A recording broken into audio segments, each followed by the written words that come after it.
will be over here with Sakaya. Returning folks will be on this side with Lauren. And then Noriko, if you could hit record, please. Cool, thank you. Okay. Welcome to the Women Who Submit Literary Panel and New Member Orientation.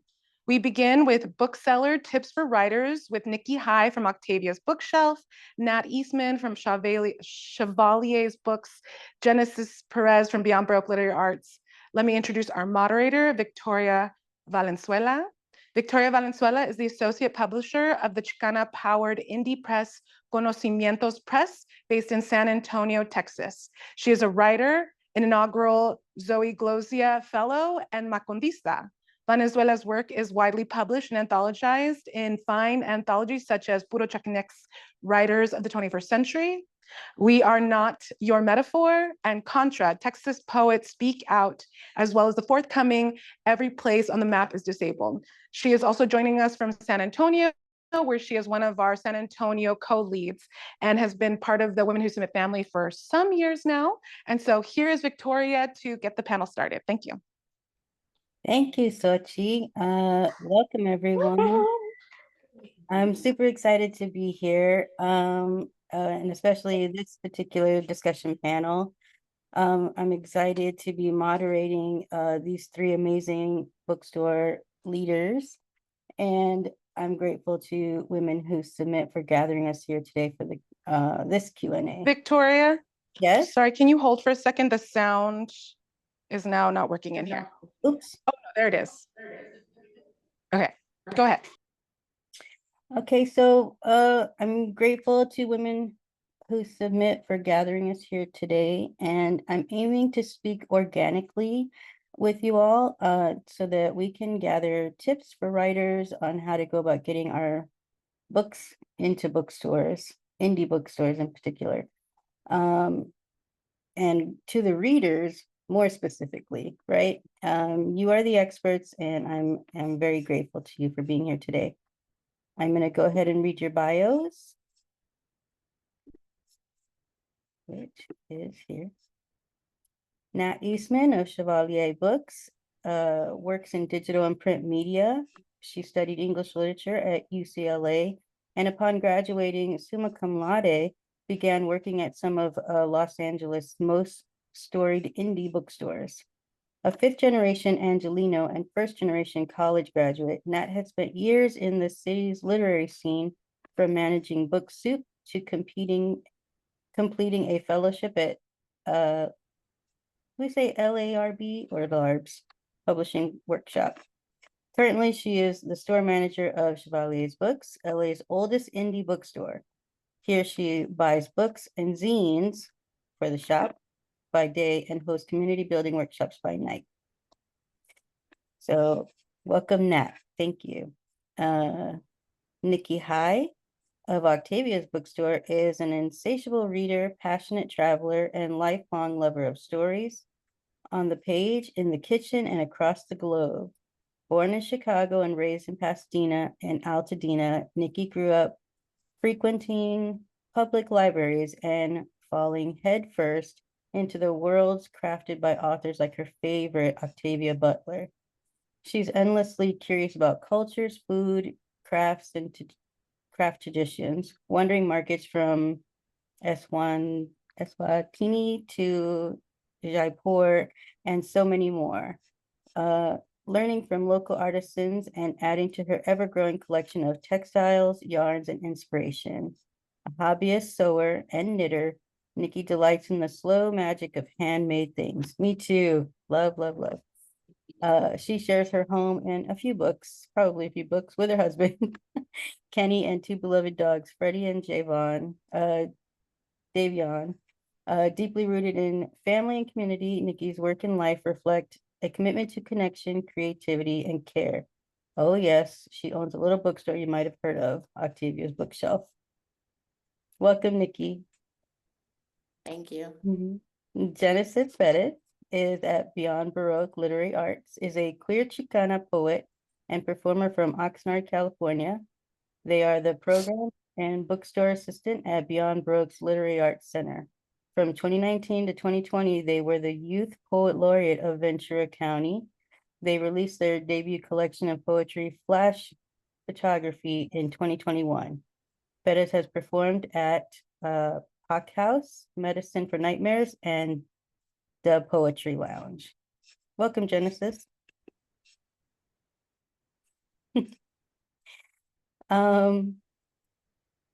As for myself, you might have heard that I was a writer and I'm the associate publisher, but I'm still learning the ropes, and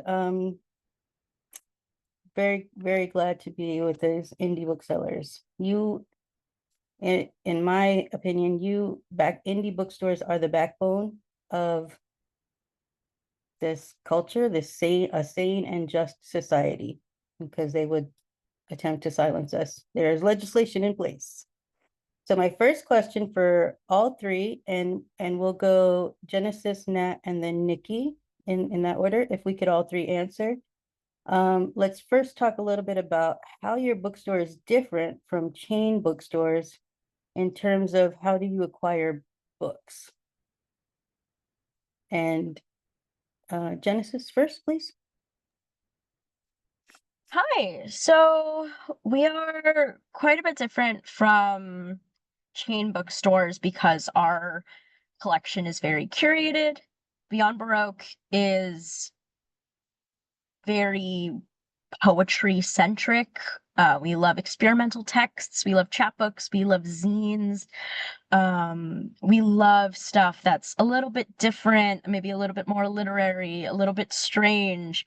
And the stuff that you see on our shelves is not only part of a 50+ year history of the space itself, both as an art center and as a literary magazine. There's so many writers who've come through our doors, and so many movements we've been a part of, whether it's the Venice Beats or the punk movement or various Black and Chicano writers who've been in the space, whose histories we honor and support.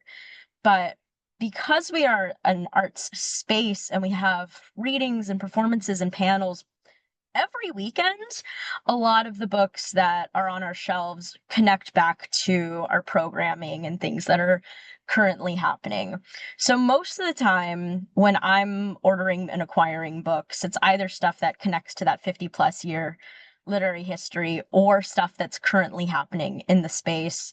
And then there's a tiny section of very curated selections that our staff picks. We're a very tiny staff. We're 6 or 7 people right now. And things that we're interested in, things that we want to share with people, that's the stuff that we're putting on the shelves. And then the other half of that would be stuff that's on consignment. So this is stuff that's coming from the community, stuff that's coming from people who are coming into our space and really want their stuff on not only our shelves, but just out in the world. We do take a lot of consignment, but that's kind of the exciting thing, because people whose books maybe aren't available through a major distributor or don't have publisher backing can get on our shelves pretty easily. So I think that's kind of what makes us different, is we do accept a lot of stuff from the community, and we also have kind of a bit of a specialty. There's not a lot of fiction or history. Like, I feel like most standard bookstores have like such a wide range of topics, and we're a little bit more limited. We're a little bit more narrow in what we have in our space. But what we do have, I think, is stuff that we're excited to talk about as a staff, which makes it even more special. Hey, first of all, thanks for having me. I'm very excited for this. I think the first thing that comes to mind is how curated it is. If you think about a non-indie bookstore, it's giant. And so they have a lot of shelves to fill. And kind of a benefit of being in such small spaces normally is you really have to think about what's going on the shelf. And we are also a small staff. I think there's 10 of us right now. And booksellers have full input onto whatever goes on our shelves. And so whether it's community members who have written books or really big name authors that we love, they are constantly sending me lists and being like, you need to add, 5 copies of whatever. Um, and, you see those in the little shelf talkers and recommendations that we have. But I think also it's so great is, we're really embedded in the neighborhood. And so we can have more real-time response to what our community members want to see. And, one person is interested in a book, we look into it, we're like, oh, that seems really cool. And then we go down a rabbit hole and order a bunch on the topic. And so it's always changing what we have in stock, but it feels a little bit more connected, I think. And then just on that note with zines, we have zines too, and that's my big passion project. And I think what's great about those just as a format itself is that they're so immediate. You don't have to go through a 3-year publishing process. It's someone has an idea or there's something happening in the world, they make a zine about it, and a month later it's on our shelves. And so I think it's kind of an ever-changing sort of time capsule of where our immediate neighborhood especially is at any given moment. So Octavia's Bookshelf is a super petite store in size. So maximizing shelf space is always top of mind for us. Obviously the store is dedicated to the memory and legacy of Octavia Butler. And so we tend to be, we have, a multitude of genres. We tend to lean heavily though into sci-fi, fantasy, Afrofuturism. And then we also have a local author bookshelf. So we like to bring in different indie authors that we showcase through this local program. We prioritize authors from Pasadena, Altadena, and San Gabriel Valley. But I feel like our stock changes a lot depending on what's happening in the world. My most popular book right now is the Constitution. I brought it in because I feel like people don't know what it says in there. And so that was immediately sort of in response to, things that we're all reading about and seeing in the news. And I think that's what's really delightful, though, about an independent bookstore is that there is no bureaucracy or very little of it. We can just make an instant decision to highlight, whatever we think is interesting and helpful to the community and supports our community. That being said, we have some weekly activations that we do at our store. For instance, on Tuesday nights, we have Stitch and Bitch. So people just come and knit and crochet or do whatever. And so as a response to that, we also do carry knitting notions and books about sewing and yarn. So we try to connect some of our book choices to the activations we have. We have a writers group called Writers Block. So there's a lot of stuff we sell, books that are typically written by Black women about the art of writing. So we always want to make connections with the activations that we're doing. But yeah, I mean, we heavily curate the space. I pretty much put my hands on every single title that's in the store. It is super collaborative though with our other booksellers. There's just a handful of us. But we also have a book suggestion box in our store. And I mean, usually we just get really funny notes in there, but we do get community and customers asking for specific books. And maybe as Nat mentioned, or I don't know if Genesis said it, but you go into this rabbit hole and then all of a sudden I'm like clearing off the shelf because I'm like, I need everything by this author. And so it's probably the best part of our job, but that's really the approach for me is to prioritize Black, Indigenous, and people of color. We're super heavy on Black and Latino by way of just being Pasadena based. There's, you know, a huge community of us. Um, yeah, but just depends on, you know, who's pissing me off that day, politically. Right. Will probably Mhm. inform how I make book selections for the following day. Yeah, that's really great. And thank you so much for illuminating how you cultivate your environment of your bookstore, because that was the next part of my question is um, the work that you're doing of, you know, stitch and bitch and having notions and things like that, making things with your hands. I used to have this art teacher back in the day, and he said, "Doesn't anybody do anything real anymore?" You're doing what's real, and I love that. So it sounds like you're building a really nice community of readers, you know, and doers, thinkers and makers. I love that. Nat and Genesis, do you guys want to add to that of like how are you cultivating your space to bring in readers as an indie bookstore? Yeah, I think I think one of the most important elements is actually curating the physical space. And, you know, we obviously do that with books, but if you go into a bookstore and you see no representation on the face outs or on the displays or on the events lineup, it's not going to feel like a space for you. And that goes for the same with the booksellers working in the store. And so always making sure, you know, I feel so grateful to have a space, however small it is, in the middle of Los Angeles that we can do what we want with. And using that to uplift traditionally marginalized or ignored voices is a core part of what we do.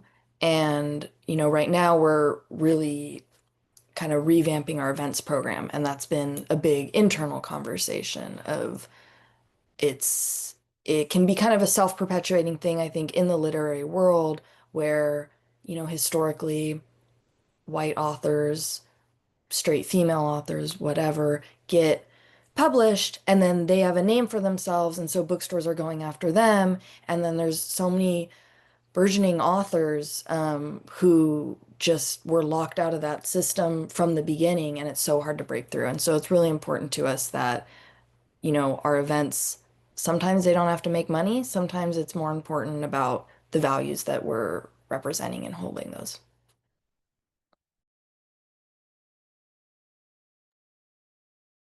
I think one of the things that we have tried to do historically, and it's a little bit more difficult right now, is to try to make as many events as free and accessible to our community.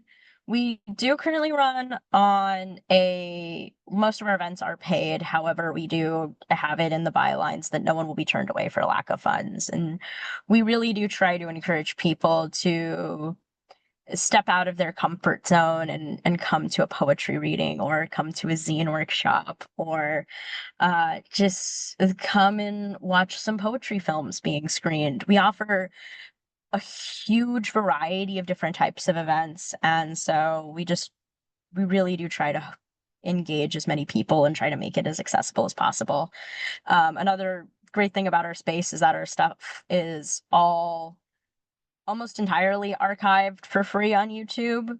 Occasionally there will be something where there's maybe a musician or an artist who doesn't want their art featured or preserved digitally. And so we do make exceptions depending on the artist's preferences. But I would say about 90% of what we do is available online. And so I always encourage people, if they can't make it out to the space in person, to check us out online, to check out our bookshop. Um, Links to just letting people know like we're trying to make ourselves as accessible and open as we can to our community and as to as many people as we can, because the last thing we want is for someone to feel like poetry, especially like we don't want people to feel like poetry's not for them. We don't want people to feel like self-expression isn't for them. We want as many people to feel like they can come through our doors and engage with the space in whichever way they'd like, and feel seen and accepted by the staff and the community at Beyond Baroque.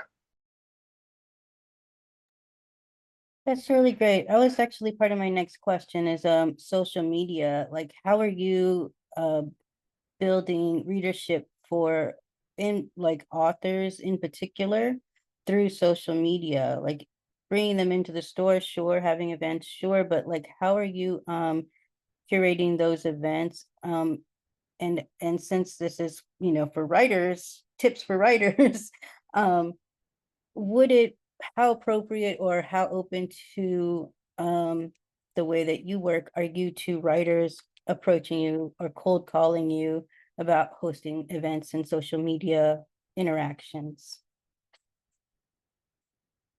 You know what I mean? That's open to all three. So Um, I will say that because our team is so small and our social media kind of bounces from person to person, some days it'll be me posting and I know a lot more about the bookstore than maybe one of our interns who's in development or something. I would generally recommend not pursuing us through social media, just because I can't be sure what quality of information you're going to get from whoever's answering our social media line. And I know that some places, there's a couple of bookstores that I'm immediately thinking of who have really great social media and have like a team and have a person who's assigned to that. Our space isn't like that. However, our website is linked on our Instagram, and you can go right in there. You can go to About, you can go to Contacts, and you can get my direct email straight from there and just hit me up straight away and go, hey, I see that you're the bookstore person and the programs assistant. And my supervisor, Yvonne, who does the actual program coordination, boom, his contact is right there. So I know that every space is a little bit different, and that's just one of the quirks of our space is not everyone's on the same page about who's on social media. But thankfully, we have all of our contact information. And so for authors who are looking to pitch their book or pitch an event, I highly recommend just checking out that contact and that abouts page, because, and this is for any place that you're reaching out to, because you never know, they might have a really strict process for how they want you to approach them, or they might have like a specific person who can streamline that process for you.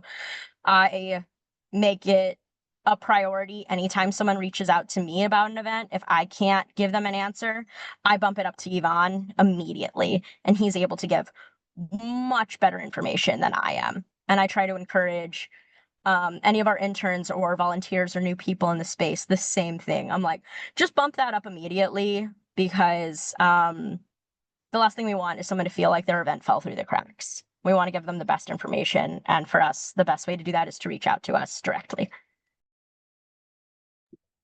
I would just add to that, I think you said it perfectly, Genesis, but and like we actually at Chevalier's we have a dedicated social media manager, but because she's doing that, she's not a bookseller. So sometimes I'll see responses to comments and I'm like, oh no, like that's actually not correct. And so I've put so much time into our contact us page with all the links and all the people's names, and working in indie bookstores may seem a little chaotic, but there is a method, and the kind of structures and processes that we have do keep things going along.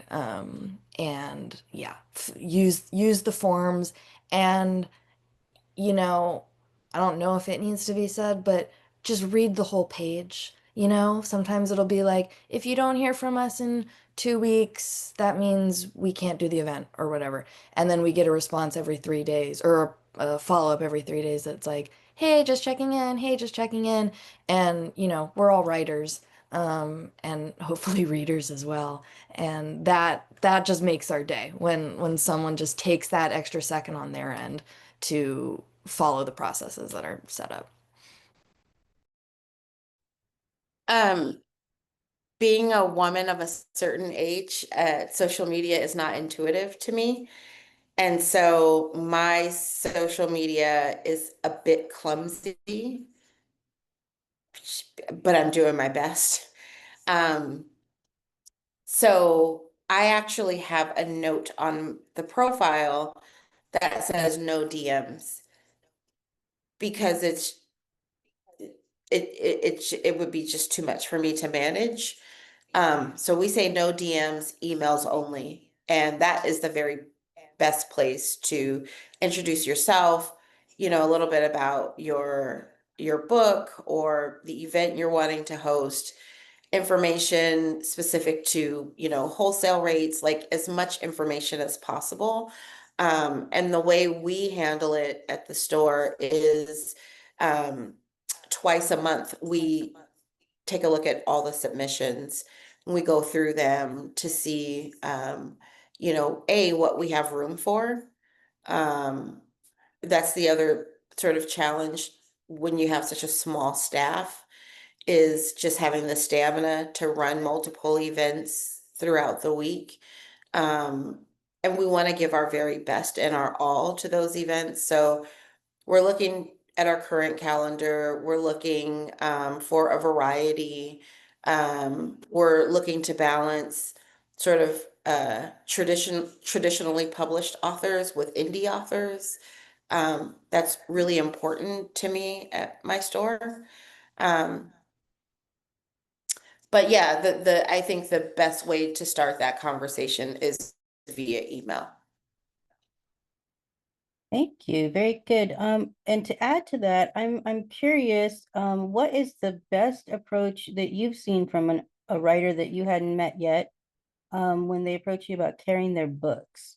Did they send you a one sheet? Did they send you a whole media kit? Did they just write a query letter? Like, what is best practice in your standards? I personally, I love a tight introduction, just a, hey, I'm Jenna, a little, just that little chunk of the bio, a little bit about your book. And then, unfortunately, I don't get to look at every single media kit or every single, graphic that gets sent my way. So I also really love a one sheet. I love a picture of your book. I love seeing that ISBN. If you have a review or a blurb that you throw on there, I love that stuff. Especially, I understand, like, there's so many authors right now who are independently published, who are trying to get all that information together. And I think one of the beautiful things about putting together that one sheet or putting together like just a graphic or two is, as an independent author, you can totally do that and you don't need a publisher's backing. And you don't need to overcomplicate it. Like, I love it being tight and clear and just right there so I can take a look at it really quickly. And then something that really helps me out as a bookseller and as a book buyer that makes me go, okay, perfect, I can get this, is if you include your distributor. If you're independently published and you're on Ingram Spark, or you're using Asterism, or you're using IPG, or if you have a small press or something, having that information available to me is like chef's kiss, because then I know, okay, I can go to this website, or I can go to, I know all of the distributors that we have accounts with. I know how easy or difficult it's going to be to order that book. So that really helps me know, okay, cool. So I can just pick up one or two copies of this. And this is, queer experimental fiction. Perfect. This is, a Chicana memoir from the late 90s. Awesome. Like, I can see all that information and I can make my decisions and have a really good idea of not only what you're writing, but who you are as an author. So keeping it organized, keeping it tight, and keeping it simple really helps me. I literally wrote in all caps, distributor, music to my ears. That is the most helpful thing. And for book buyers, that's where our heads at is what publisher, where are we ordering this from? I would say be mindful. Some stores have consignment programs. Ours doesn't. It usually requires a full-time person running it. And so we can only order from Ingram, which is a major distributor, and there's Ingram Spark and there's lots of options. But leading with that of like, this is where my book is. Don't say that it's on Amazon. That's the opposite of music to our ears. And I would say, I was thinking about this a lot. I think the kind of organic relationships are the most important, especially for a small shop. I got an email, I get a lot of these, and it's like, dear, and then some other bookstore's name. And it's like they were mass emailing and forgot to even put in our name, and it's like, okay, I don't know how much they care about having it in our shop. But we also have a lot of authors who they shop at our store and they're regular faces, or they come to our events or open mics or are interacting with us on socials. That's another great way of, building up a relationship on social media that isn't necessarily like a transactional one. And we're not only more likely, if we know you, to give your book a shot, but also our booksellers are more likely to recommend your books, and you're just kind of on our radar. And I think it's an ecosystem, the whole kind of literary world, and just slowly embedding yourself in that and is just a kind of more natural way to build it up. And tell us where you're distributed.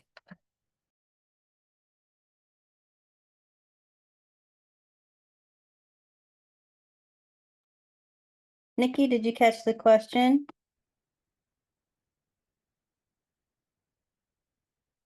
I'm sorry, I didn't. Sorry, I didn't. Sorry, I didn't. Sorry. Okay, your phone is echoing. I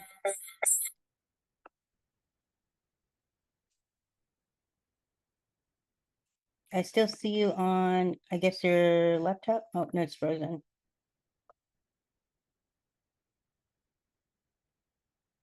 I hear you. Sorry, technical difficulties.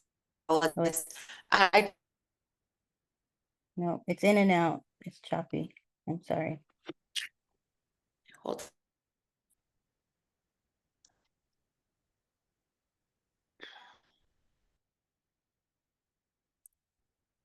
So Nikki, if you can hear me, I'll repeat the question was, how do you like to receive info from the author? Can you hear me? It's a bit wavery.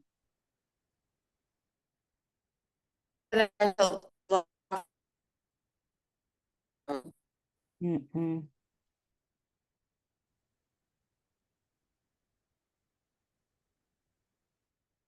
Okay, I'll take the question.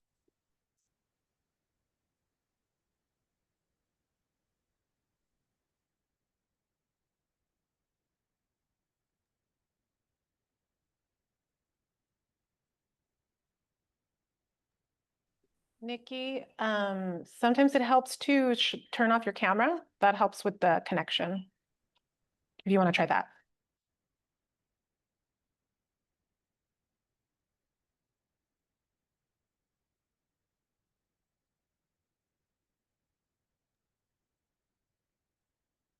We lost Nikki's phone and she just re-entered. So hopefully with this re-entry, she'll be able to. I'm sorry. I typed the I'm question. sorry. Can you hear me? I can hear you better. Yes. Yes. Okay. Okay. So I like one sheets. I am in complete agreement with the other two booksellers, clean and tidy as possible, just because we get so many submissions. It's difficult to sort of, parse through information that's printed. Of course, the distributor information about, where you can get your book is probably the most helpful. I also echo the same sentiment about having a relationship to the store. Oftentimes, we are going to prioritize writers that we're in relationship with, and it doesn't mean that this is a person who shop with us all the time, but maybe someone that comes to our events, or we see in the community. But I think, for someone that we are not familiar with, it is for me.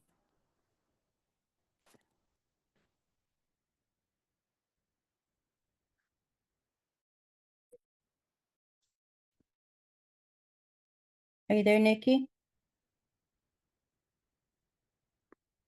I see you. Yep,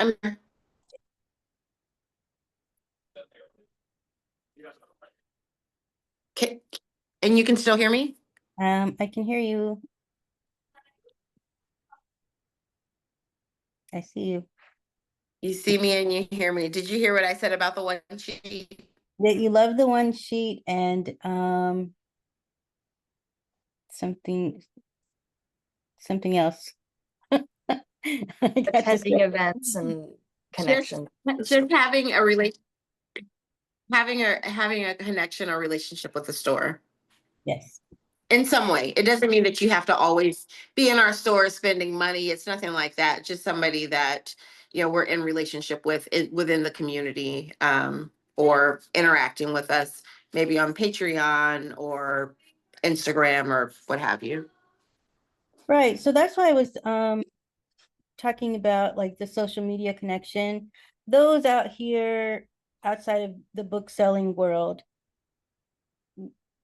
kind of put a lot of, I don't know, value into like tagging the bookstores and being like, look at me, like on social media, whatever. And that seems like, to a person who doesn't acquire books at a bookstore, seems like, an attention grabbing thing. But I hear you guys saying it's the opposite. You want direct contact, email contact, distribution lists, things like that, which is really helpful as a writer tip. I have a friend from Women Who Submit, who has spreadsheets and spreadsheets of like every bookstore that they've, requested info, to like carry her books and things. And I wonder, keeping with this technology aspect, is there a place that you look as indie bookstore carriers that is like make it maybe a hub that you would like, that an author would sort of add their book to, and you would say, yes, I'm going to pick it up because it's on this sort of hub? I don't know what that would be, but maybe you know what I'm talking about. You can just open your mic and speak freely.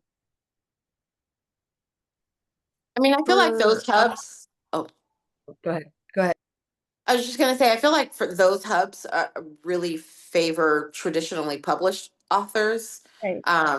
And so again, we're always trying to strike the right balance, like traditional and independent. Within those indie authors, are they local? Are they writing about something that we want to highlight? I can't think of a specific hub because, like I said, always favoring traditional publishers. So I really count on our customers and the authors themselves to reach out via email with a one sheet that's really clear. Alrighty. Nat? Yeah, basically the same thing. There's Edelweiss, which is like the big hub for big publishers. I mean, there are small presses on there, but small compared to, Penguin Random House. And I do think like any kind of buzz, wherever that can be generated. And sometimes it's book talk, and that will bring get people publisher deals or bring things back into print. And it's like we do have a social media person, you know, combing through to see like what do the social media people want. But also like, you know, if it's a tiny local press or lit mag, getting the word out about the kind of the broader project that you're featured in is always helpful. Genesis? Yeah, I definitely have to second both what Nikki and Nat are saying about like it's just I'm not looking at something that's centralized. I'm definitely listening to people who are coming in and what they're talking about, or I'm very active on social media. Arguably, it's chronic. Please, if you ever see me, just make me go and sit under a tree for a couple of minutes. I love trees, I love dirt. I should engage with them more frequently. But I have definitely seen people that I am mutuals with, or people that whose writing style I'm very familiar with, or whose performing style I really appreciate, talk about like what they're reading and go, oh, okay, that looks interesting. That looks topical, especially. That looks new. Maybe I should pick that up. And then a lot of it comes down to my coworkers sending me recommendations. I've mentioned him briefly before, but Ivan, who runs our programs, I think like once or twice a month, I get an email from him going, hey, can we get a few copies of this? And it'll be, he has a much more varied taste than I do. So sometimes it'll be memoir, sometimes it'll be fiction, sometimes it'll be poetry collections. And so I think it can be really helpful and really powerful to just invest some time and some energy into, if you're gonna go the social media way, maybe making some neat graphics, maybe giving copies to a couple of your friends if you can afford to, because book printing is expensive. I'm I feel that. I sympathize with that a lot. But, you know, if you are able to get copies in a few people's hands, and just, you know, kind of let it spread the way that it's going to spread. And then also on the other flip side, on the more organic angle, people who I go to open mics, I go to readings, I'm going to something tonight. Mhm. If I see you in Westchester, I see you in Westchester. But that's also another great way. Pull up to an open mic with your book, pull up to an event with your book, and people will talk about it. People will see it. People will be able to attach your name to your work, and that is golden, and that is free. I'm Right. a big fan of not paying for stuff, especially if you don't have the backing of a publisher, the backing of a distributor. There's a lot of ways to do this, and just kind of get your work out there. Yeah, it sounds like creating the buzz is really the way in, and it seems sort of analog, which is opposite of what you would think. I mean, the way social media would have you believe, right? Um, Along with that, is there something an author or publisher could do that would convince you to like maybe like definitely host an event for somebody? Or is that something that you guys do? Like you decide which events to curate or which books that you want to have an event around? Or is it just author coming to you with like, can I have a reading? Or is it you saying, I love this book, let's get this author in here? So for me, um, being open to being open to maybe doing things a little bit differently helps. I'm not sure if it was Nat or Genesis, but somebody meant like events that you don't make money off of. And I just want to say that unless it's like a 400-person event, we're either losing money or breaking even. Like, Mm. and so, and that's okay. Like, it's fine. It does limit the number of events we can do where we're actually losing money or breaking even. And so I do wonder sometimes about authors who want to do signings or author talks. If if sometimes I think people are just kind of stuck. Like the only way to do it is to have an event at a traditional bookstore in the evenings from 6 to 7:30, and sometimes that's just not feasible. So what we do to to be able to host the author, and particularly an indie author or a new debut author that there hasn't been a lot of buzz around it yet. We're hoping to manufacture that somehow through posters on our window at the store, on social media, talking to our customers about an author that we're really excited for. And sometimes that might mean, that we invite the author to come in during store hours and set up a table, from 1 to 3 to do a book signing. Folks are just shopping in the store anyway. It's a really good opportunity for authors to talk with customers who are just walking in on their own. And we have found that that tends to be very successful for both the author, the reader, and for the store. I have noticed some disappointment with authors when we suggest that as, um, you know, a, as another method to get them in the store, but it really is the best way we have come up with to sort of offset some of those losses.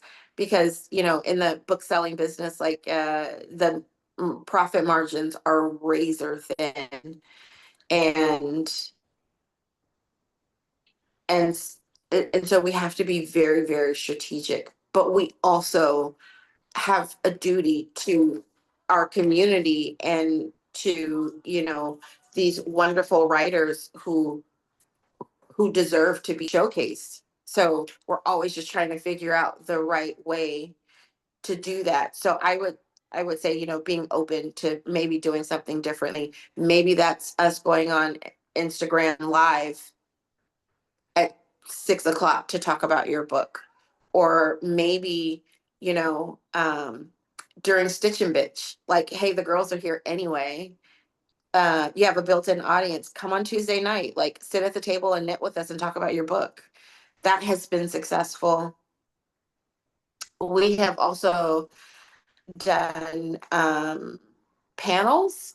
So maybe we get 5 indie authors and we say, hey, everybody, this Saturday from 1 to 5, we're going to have some drinks and snacks. And we have these 5 authors who are going to be, really hand selling on the floor their book, or talking about their writing process. And that again is generating interest, but then they also get to capture the people who are just coming in anyway. So that's sort of our approach. Again, we do some evening events because again, that is, there are times where that makes sense, but we're always trying to maximize the exposure for the author as a priority. So it could be an after hours event. It could be a store time event. I think that 100% everything that Nikki just said. And I think, start small. Um, it's like we've booked at Chevalier's big authors and we're like, oh my God, this is gonna be the biggest event ever. But it's like we're in LA, people can be flaky, and it's like 15 people show up and it's a lovely event, but it's like if that author can't pull a massive crowd and, make save the store with all the profits, um, you know, you might not be able to, but that's okay because I think part of that charm of an indie bookstore is that they're always doing things a little different. They're, you know, someone said at the beginning there's less bureaucracy. And so if it's a cool idea, we'll probably try to make it work. And, you know, more panels is a great one. If you know, a friend of a friend of a cousin is someone with a little bit of clout, try to be like the conversation partner in their event. Um, do, you know, we can even like, for us, we have a pretty robust offsite program where if you can, you know, get a little event space, maybe it's your house, we'll come and sell the books there. And then maybe we'll stock a few in the store and get some signed copies. We, you know, if you haven't been to Larchmont, where we are, it's a very just kind of one block, very walkable. There's like cafes and cute little shops, and we do community partnerships with them. So like we're doing a kind of random event with this photographer who took a bunch of pictures of dogs, but we have a pet supply store down the street. And so we're doing a like crossover event. Um, and just things like that I think are more fun too, events, honestly.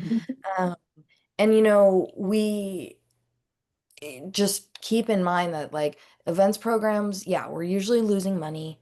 We're booking like 6 months ahead of time. It's like the events program is kind of the bane of bookseller's existence. So we love when something's different, and something can be new. And, you know, more and more stores are having podcast or, you know, like Nikki said, Instagram Live or digital things. And, you know, start with that because that's better than, you know, even if you do get a traditional event and then there's like, you know, your mom in the crowd.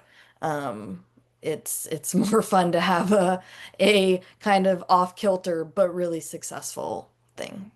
Yeah, I love that. Mhm. Genesis, do you have something to add?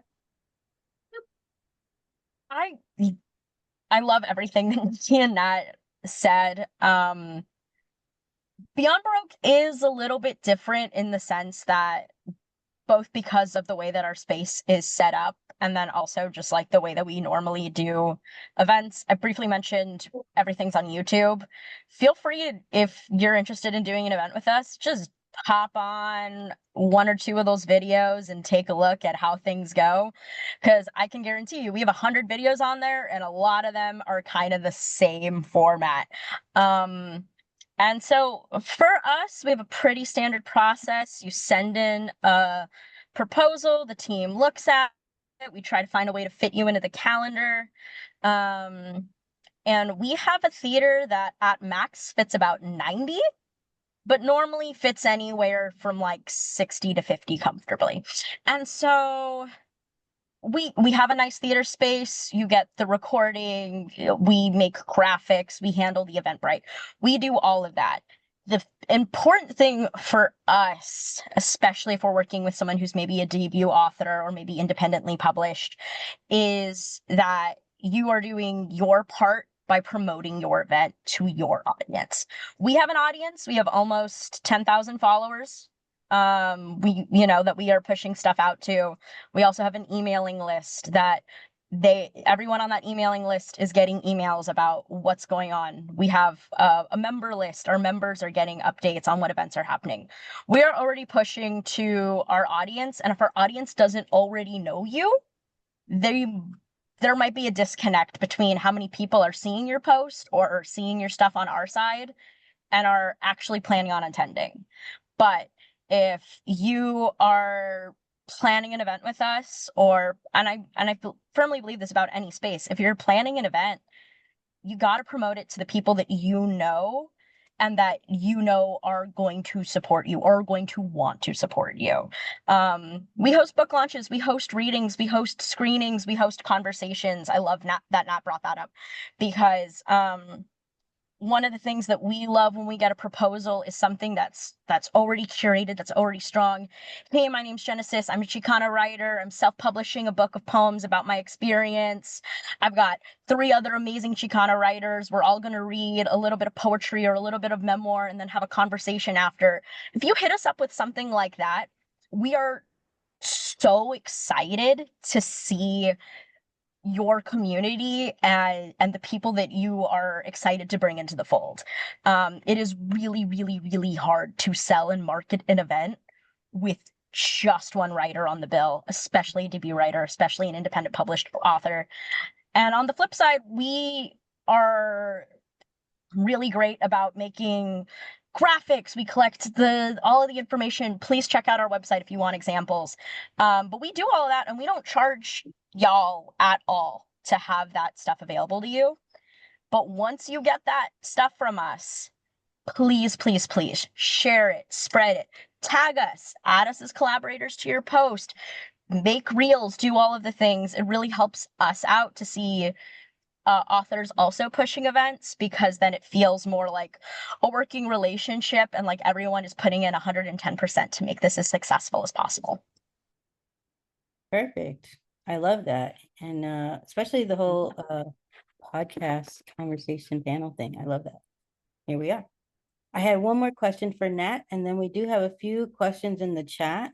Nat, how do artists and writers get their zines to you? How are you selecting those?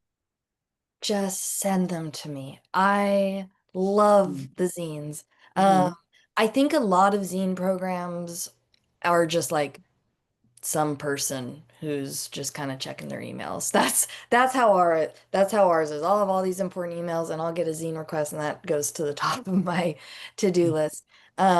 Usually just it can be like a PDF sample or just a picture, just so I kind of know. For zines, because they're like, $5 to $10, it's very low overhead for us. And so I'm a lot more willing to kind of take a risk. So for me, I'm making sure that, the content fits with the values of the shop. But whatever kind of genre it is, it can be wacky. Love to bring them in. And again, it's pretty low buy-in for us. And high payoff. I just ran some reports and we make more money off of zines and chapbooks than we do like cookbooks. And it's like zines are $2 and cookbooks are like 45, you know? And so it's likely if a store has a zine program, there's someone who's just really excited to talk to you about your zine. Yeah. Nikki and Genesis, do you guys also carry zines? We I do. do. Yeah. You both do. Mhm. That's great. And same process, just the email with your zine? Yeah, through email. I love the idea of chapbooks and zines because of the accessibility. So it's always going to be special to my heart. Like it helps the maker author like get their beautiful work into the hands of people at a price that feels fair and reasonable and won't break the bank. Like Nat mentioned with a cookbook. Like I love the idea of zines and chapbooks just purely because of the accessibility. Yeah, I love chapbooks and zines. I have a collection that goes all the way back to 1980. I love zines a lot. Mhm.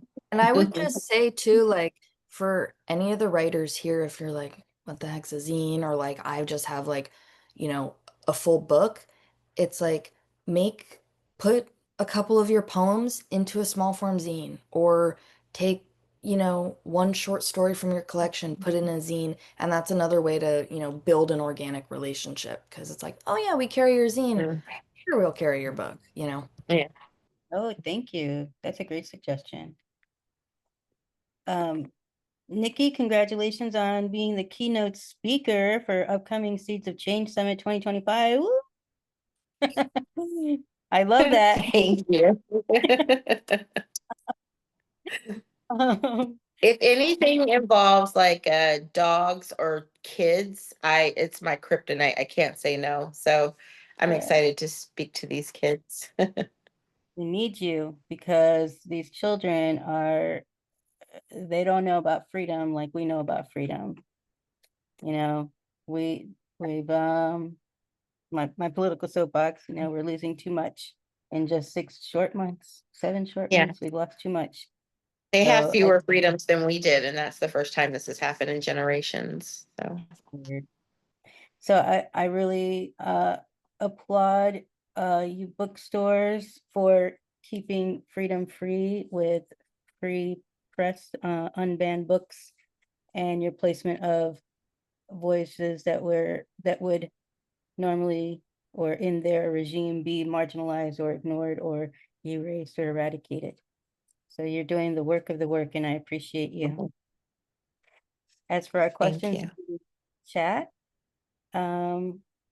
Hazel Knight asks, for writers who do use Kindle, direct publishing, Amazon, and do not have other distributors, how can they connect with your bookstores? Do you allow authors to give copies directly to sell in your store? It's the second part of that question. Genesis? We have a consignment policy at Beyond Baroque, so I love getting an email ahead of time.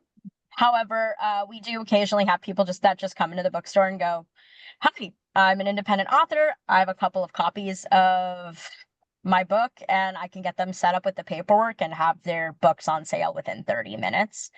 I understand that that's not the policy everywhere, but at Beyond Baroque, we do have it set up that people can bring their books in. And if you're curious about that process, feel free to reach out to me and I can send you those forms if you want to take a look at them.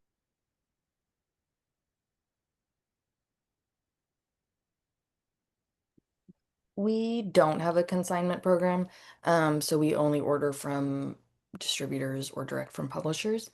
But yeah, if we're also always happy to order from, even the tiniest presses.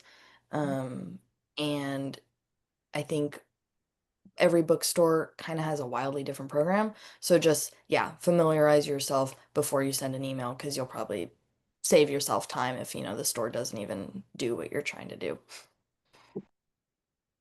We do not have a consignment program, but I have purchased books directly from indie authors. Given that it makes sense, there have been times where, the author might say, like, the book retails for $19, I can sell it to you for $18, and that it just doesn't make sense for the business. Like, I can't do that, but I have and will continue to purchase books direct uh if the wholesale prices, if it makes sense. Thank you. P. Cove asks, how far in advance do you recommend starting to reach out to bookstores for events? Can you do it prior to publication? I mean, for us, I'm sorry. I was just saying, yeah, preferred before publication. It's a lot easier to pitch a launch than, oh, this book came out 2 years ago. Because we're using, going through a lot of traditional channels, we are booking like up to 6 months in advance. We're currently pitching for our winter events. But if it's compelling, we'll throw in a last minute thing, but definitely before it actually comes out. Yeah, similar for us. The earlier the better. Our calendar tends to get filled up really quickly. And that is partly because we are so connected to Altadena, Pasadena stuff, and we prioritize, those organizations and schools. Our calendar tends to fill up a lot quicker. But yeah, I would say as soon as possible.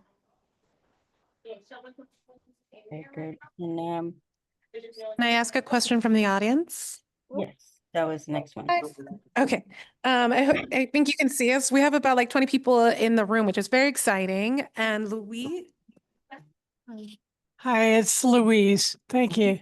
I think I kind of got this in the last question. So if I have an event and bring books with me, but you already have books there from my distributor, how does the money breakdown work between you and the myself as the author?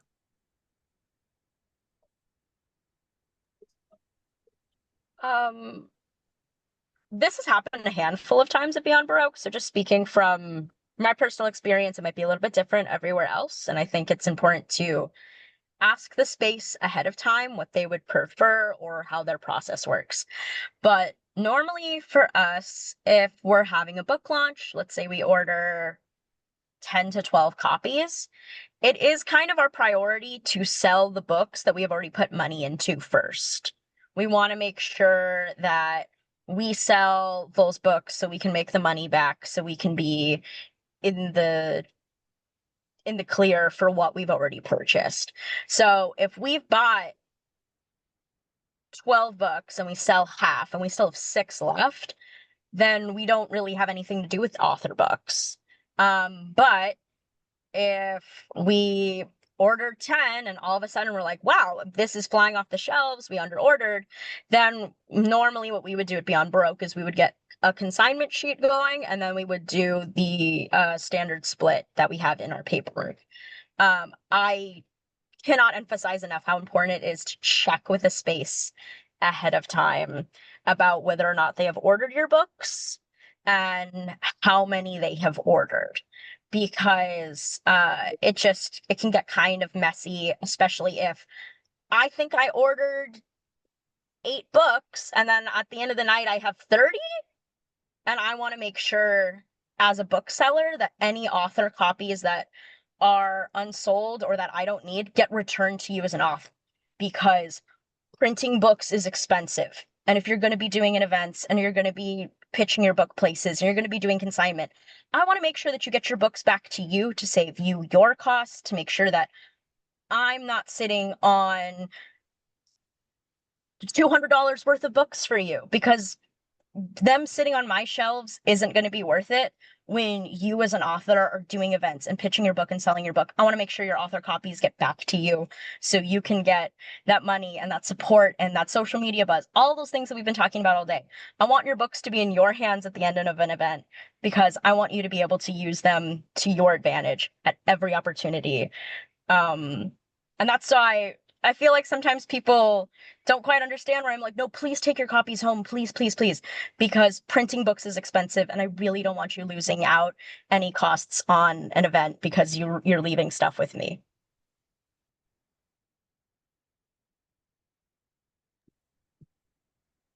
I think that really resonated with me, with like, check with the space. It's like, if you've booked an event, congratulations. And they have processes. Every bookstore has processes. And I know people get excited, nervous. It's like their baby's out in the world. But we've likely ordered the books. We have a whole, drill that we do. And I think something Jenna said earlier of like, it's a collaboration, and just remembering that bookstores aren't just event venues. And it's like, this is a working relationship where we're both benefiting. And so working with the booksellers as much as possible is just better for everyone. Better for attendance, better for sales, better for you. Don't waste, extra copies, all of that. Yeah, I echo the same sentiment. It's a collaboration. And so for us, we have a series of questions that we're going to ask prior to the event. And just as a note, sometimes we'll ask, like, do you have any other events scheduled in our area before you come to us? Like, even before you even get a date with us. If I know that you're going to be at Chevalier on Tuesday, but you want an event with me on Wednesday, we're probably not going to do that because there's just so much overlap with our customers. So that's going to be number one. But then once we do agree on a date, for us to just keep things tight, we have a couple of different processes. We're looking for a certain number of RSVPs 2 weeks prior to the event. There have been a handful of occasions when that number is not met, we do tell the author upfront that, we'll have to cancel an event. Like if we only get 3 RSVPs, like we just can't do it. So I guess I'm sharing that piece to say that in terms of how many books you need to bring or books that we've ordered, that conversation has already happened. Like it's on our side, it's super clear the way we're going to work that out. Very good. Can you guys give an example, unless there's another question from the audience, Sachi? No, and we have 1 minute left, so this would be the last Oh. question. Last question. Can you give a quick, off the top of your head, best-selling book that you've had from an indie author? Did you have an event? How did it go? Can you give us some pointers?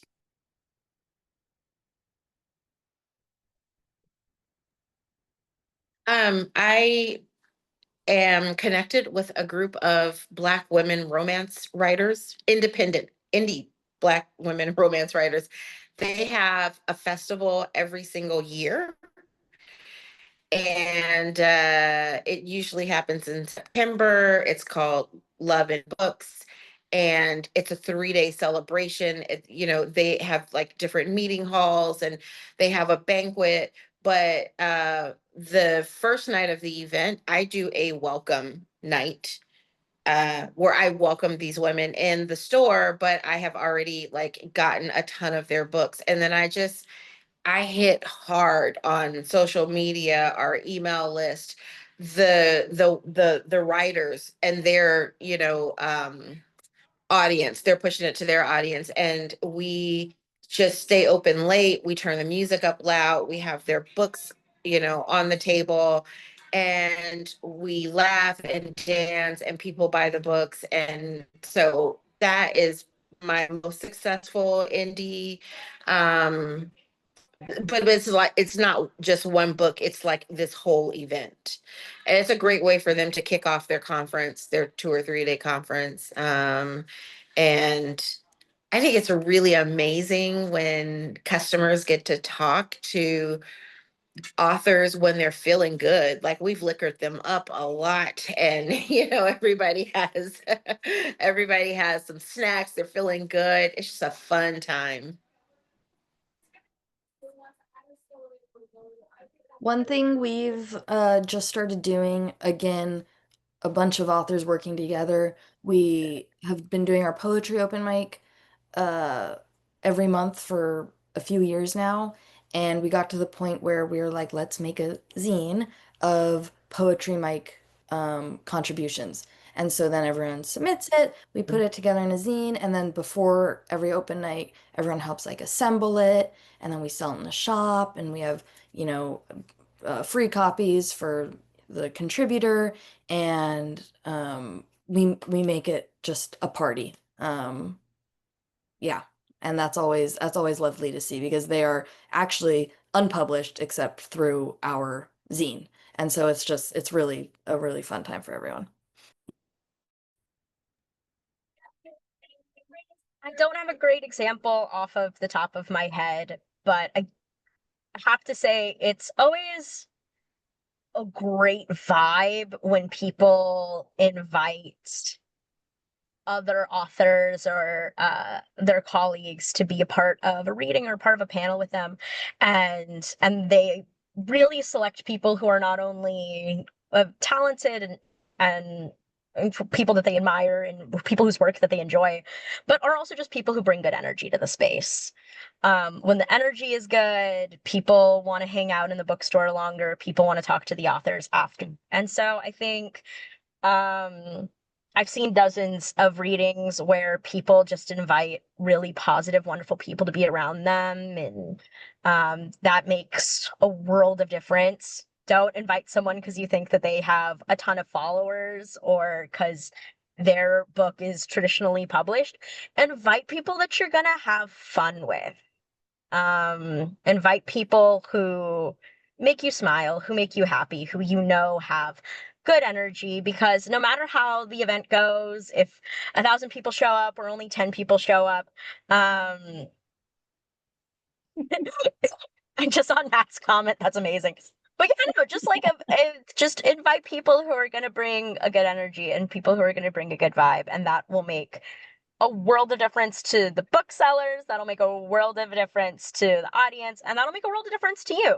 This is your book. This is your baby. This is your work. You've done the hard part, which is writing the book, and you've done the hard part, which is marketing it, and you've done the hard part, which is talking to one of us and trying to get us to support your vision. This is your party. Enjoy the fun part, and bring people along who are ready to party with you. Agree.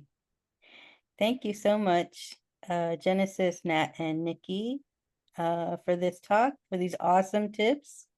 I feel we really got a lot out of this conversation. Thank you, thank you, thank you, and thank you for your daily work and your enduring strength in these trying times. Thank you, Thanks folks. so much. Yeah, I want to repeat what Victoria just said. Thank you, Nikki, Nat, Genesis. Thank you, Victoria, for leading us through this amazing conversation. I got so many feels while you all were talking. So thank you for being here. I admire and think so highly of all of you here on this panel. And again, you can see, I think on the camera, we have like 20 people here in space here on the east side of LA. We have, I think, about 20 people online. So this is awesome. And then it will be shared on our YouTube later. So many great tips. I really appreciate you all. And I want to say thank you to our sponsors, the California Arts Council, Eastside Arts Initiative, and Eastside Cafe, where we're hosting our In Space today. And I want to say thank you to the WWS team that made today happen. Noriko Nokata on tech. Thank you, Noriko. Yesenia Chavez on setup. Sakai Manning with new member orientation. Kate Moriyama on photos. Lauren Edgar Crow with submission party. And Sarah Chisholm is going to help with cleanup. So it takes a lot. I appreciate you all for being here. I appreciate everyone here in this space. And I think Noriko's going to stop recording. Yeah. Oh, I can do it too.